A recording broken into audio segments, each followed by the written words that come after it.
Author and educator Philip Hosford grew up in Las Vegas, New Mexico, 350 miles northeast of Las Cruces. He served in the U.S. Navy during World War II, returning home to earn 3 college degrees and to teach school in Roswell, New Mexico. In 1963, he and his family moved to Las Cruces, where Phil had been appointed professor of education and mathematics at the University of New Mexico. It was the lack of available textbooks that drove Phil to write his first book. A lot of things I remember about these books are not academic, they're funny, in that the third year we were using this book as a textbook. I was teaching the class. A young lady came up after class and said, "Sir, I notice you spell your name the same way that our author of our textbook does." And I said, "Yes." She says, "Well, I was wondering if there's any connection." I said, "Yeah, I'm the author." She said, "Oh my gosh, I thought you'd be dead." That's my algebra book. Phil's mother also had been a published author. After his retirement from teaching, Phil had time to review her work. Among her belongings, he found the manuscript to a book his mother never published.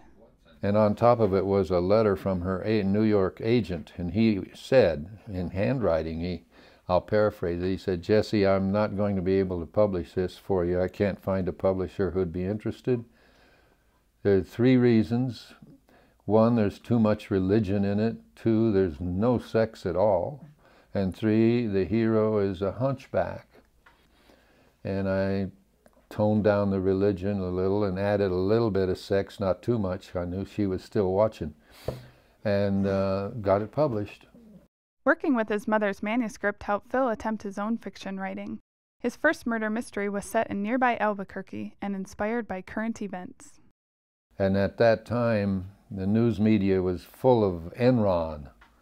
And I was very shocked and disappointed. I'd always admired those big shots, financial people. And I couldn't believe they were bad, so I decided I'd get one of them killed in this book. He wrote a second murder mystery, but his last book Phil calls a really nice story. No one is killed, but the main character's life might sound a bit familiar. So he then came to Las Cruces, New Mexico, and put himself off as a retired professor of mathematics. And it worked, but then he began to feel guilty, and he fell in love, and there were some problems. So you'll have to read it too. Today, Phil lives in an apartment at Good Samaritan Society, Las Cruces Village. He's involved in a variety of activities, but he also spends time compiling his short stories and thinking about the next novel. He's known in Las Cruces for teaching groups about how he became an author, and his books are available to purchase locally and online.